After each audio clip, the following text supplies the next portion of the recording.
데이 19 공동체 가꾸기. 너희들이 함께 어울리고 서로 존중하며 존경하는 노력을 할 때에만 하나님이 보시기에 아름다운 건강하고 풍요로운 공동체 생활을 할 수 있고 그 결과들을 누릴 수 있다. 야고보서 3장 18절. 저희가 사도의 가르침을 받아 서로 교제하며 떡을 떼며 기도하기를 전혀 힘쓰니라. 사도행전 2장 42절. 공동체는 헌신을 필요로 한다. 성령만이 믿는 사람들 사이에 진정한 교제를 가능하게 하지만 성령은 우리의 선택과 헌신을 사용해서 역사하신다. 바울은 평안에 매는 줄로 성령의 하나 되게 하신 것을 힘써 지키라. 에베소서 4장 3절에 말하며 우리의 이중적인 책임을 지적하고 있다. 서로 사랑하는 기독교 공동체를 만들기 위해서는 하나님의 능력과 우리의 노력이 모두 필요하다.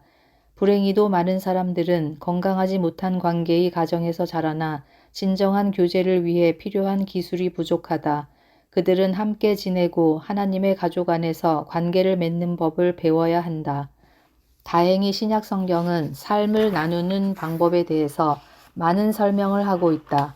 바울은 이것은 내게 쓰는 것은 너로 하나님의 집에서 어떻게 행하여야 할 것을 알게 하려 함이니 이 집은 살아계신 하나님의 교회요 진리의 기둥과 터이니라. 디모데전서 3장 14절에서 15절. 만일 가식적인 교제에 지쳤다면 그리고 소그룹 주일학교 교회에서 진정한 교제와 사랑이 넘치는 공동체를 가꿔가고 싶다면 우리는 몇 가지 어려운 결정을 내리고 위험을 감수해야 한다. 공동체를 가꾸려면 정직해야 한다. 우리는 문제를 덮거나 무시하고 싶을 때에도 사랑으로 진실을 말할 수 있을 만큼 사랑해야 한다. 주위 사람들이 죄를 범하고 스스로에게 또는 다른 사람들에게 해를 끼칠 때 침묵하는 것은 쉬운 일이지만 사랑하는 행동은 아니다. 대부분의 사람들은 고통스럽더라도 자신들에게 애정을 가지고 진실을 이야기해 줄 사람이 없어서 계속해서 자신을 파멸의 구덩이로 몰아넣고 있다. 우리는 어떤 이야기를 해줄 필요가 있다는 사실을 알면서도 두려워서 말을 하지 못한다. 많은 교제가 바로 이런 두려움으로 와해되었다. 구성원들의 삶이 무너지고 있는 동안 그 누구도 목소리를 높일 용기가 없었다.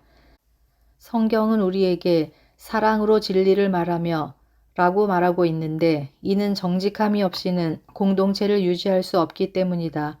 솔로몬은 솔직한 대답이 우정의 징표다. 잠언 24장 26절에 말하면서 솔직한 대답이 때로는 상대방을 사랑하여 죄를 짓거나 유혹에 빠지는 것을 막는 것이라고 교훈하고 있다. 바울은 형제들아 사람이 만일 무슨 범죄한 일이 드러나거든 신령한 너희는 온유한 심령으로 그러한 자를 바로잡고 내 자신을 돌아보아 너도 시험을 받을까 두려워하라. 너희가 짐을 서로 지라. 그리하여 그리스도의 법을 성취하라. 갈라디아서 6장 1절에서 2절에 말했다. 교회 안의 많은 모임과 소그룹은 갈등을 두려워하여 계속 표면적인 데에 머무른다. 긴장이나 불편하게 하는 문제가 제기될 때마다 거짓된 평화를 지키기 위해 그냥 덮어두곤 한다. 긁어부스럼 만들지 말라고 주장하는 사람이 개입해서 상황을 진정시키지만 결국 문제는 해결되지 않고 남아 모두가 내면의 갈등을 품고 지내게 된다. 그리고 모두가 문제를 인식하고는 있지만 아무도 그 문제에 대해 크게 말하지 않는 이러한 상황은 비밀스러운 분위기를 조성하고 또한 소문에 소문을 낳게 된다. 이것에 대한 바울의 해결책은 간단했다. 거짓과 핑계는 이제 없어야 한다. 이웃에게 진실을 말하라.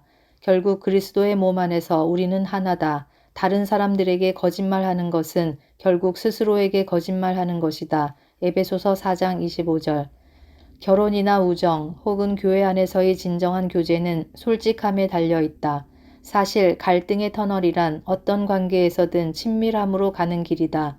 내면에 깔려있는 장벽들에 맞서고 그것들을 허물 생각이 없다면 절대 서로 가까워질 수 없다. 갈등이 올바른 방법으로 해소될 때 우리는 서로의 차이를 알고 그것을 좁혀가면서 가까워지게 된다. 성경은 이렇게 말한다. 책망하는 사람이 아첨하는 사람보다 나중에 더욱 귀히 여김을 받을 것이라. 잠언 28장 23절. 그러나 솔직함은 하고 싶은 말을 아무 때나 아무 곳에서나 하는 것이 아니며 무례함도 아니다. 성경은 모든 일에는 적절한 시간과 방법이 있다고 말한다. 전도서 8장 6절. 아무 생각 없이 내뱉는 말들은 오래 지속되는 상처를 남긴다. 하나님은 교회 안에서 말할 때 사랑하는 가족에게 하듯 하라고 말씀하신다. 나이든 남자의 잘못을 지적할 때에는 모진 말을 사용하지 말고 아버지께 하듯 하며 어린 남자들에게는 형제처럼 하라. 나이든 여자에게는 어머니께 하듯 하고 나이가 어린 여자들에게는 자매를 대하듯 하라. 디모데전서 5장 1절에서 2절. 그러나 슬픈 사실은 교회 안의 많은 모임들이 정직하지 못해 깨져왔다는 것이다. 고린도 교회가 모임 안에 부도덕함이 퍼질 때까지 침묵했던 것에 대해 바울은 비난했다. 그 누구도 그것에 맞설 생각을 하지 않았기 때문에 바울은 말했다. 내가 이미 편지에 음행하는 사람과 사귀지 말라고 썼습니다. 내 말은 음행하거나 탐욕스럽거나 속이거나 우상숭배하는 이 세상 사람들과 전혀 어울리지 말라는 의미가 아닙니다. 그러려면 이 세상 밖으로 나가야 합니다.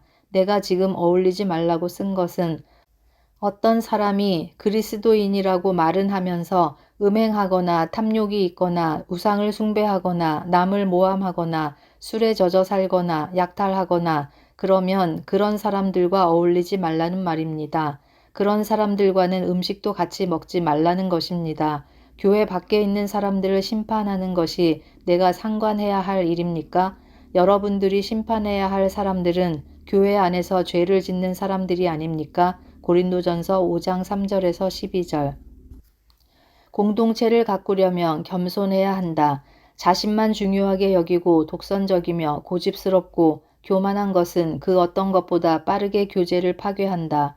이것이 하나님이 교만을 그토록 싫어하시는 이유다. 교만은 사람들 사이에 벽을 쌓지만 겸손은 다리를 놓고 관계를 부드럽게 하며 더 온화하게 해주는 기름 역할을 한다. 그래서 성경은 이렇게 말한다. 다 서로 겸손으로 허리를 동이라. 베드로전서 5장 5절. 교제의 올바른 모습은 겸손한 태도다. 그리고 이 구절의 뒷부분은 이렇게 말한다. 하나님이 교만한 자를 대적하시되 겸손한 자들에게는 은혜를 주시느니라. 베드로전서 5장 5절. 이것이 우리가 겸손해야 하는 또 다른 이유다. 교만은 우리가 성장하고 변화하고 치유받기 위해 반드시 필요한 하나님의 은혜를 가린다.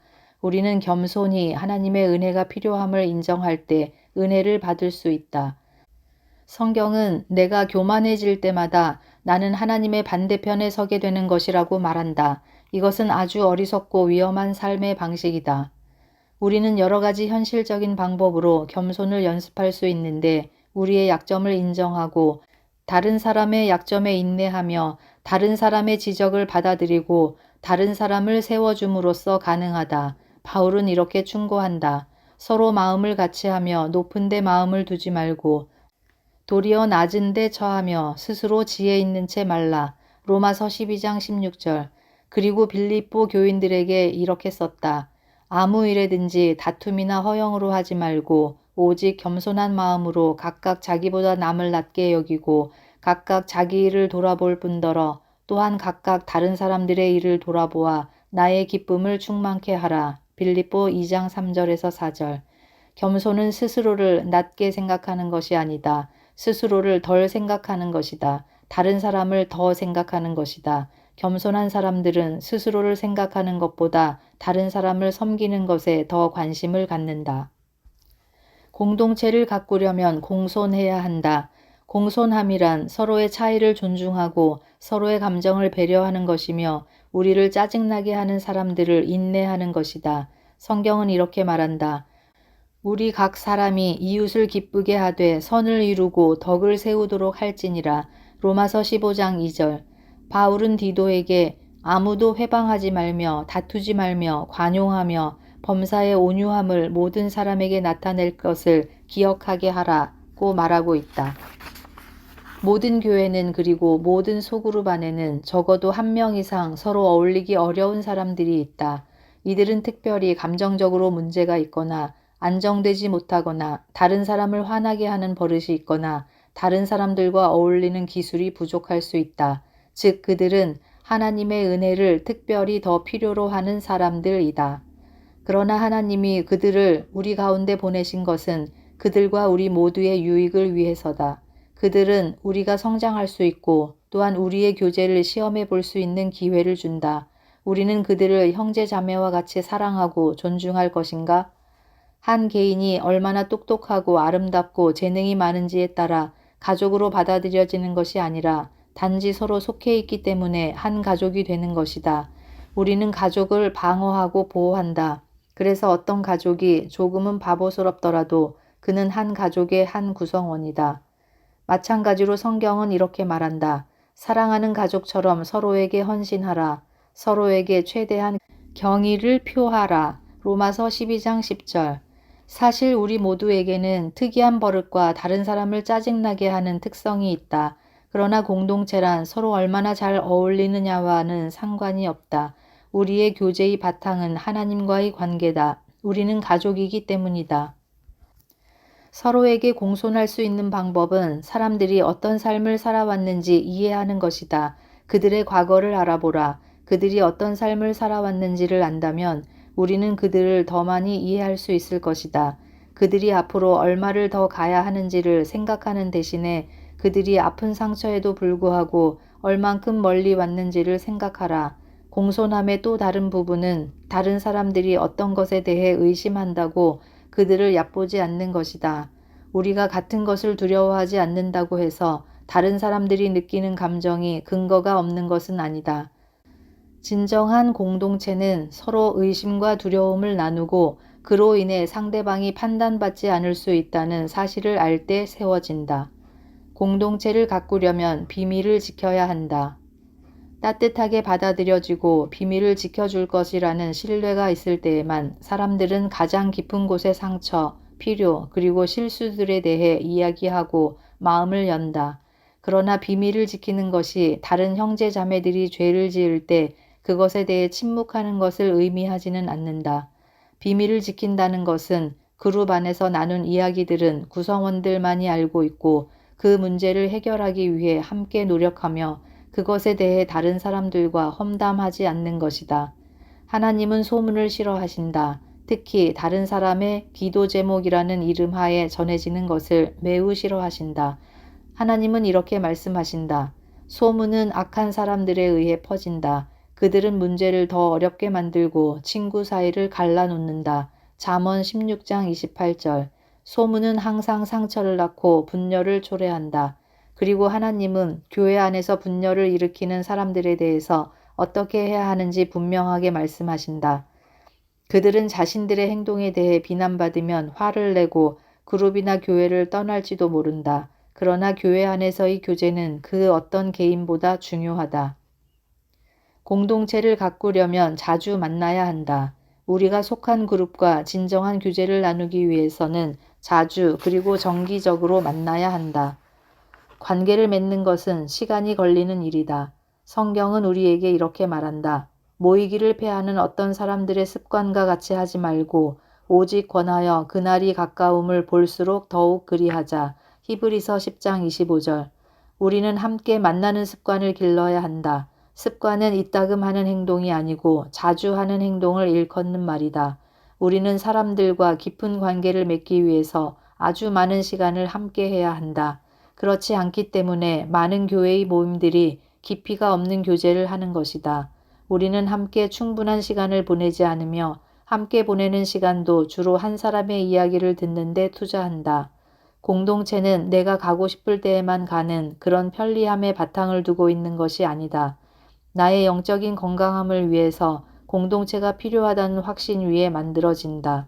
그 중요성을 믿기 때문에 원하지 않을 때에도 만난다. 교제는 시간의 투자를 필요로 하는 것이다.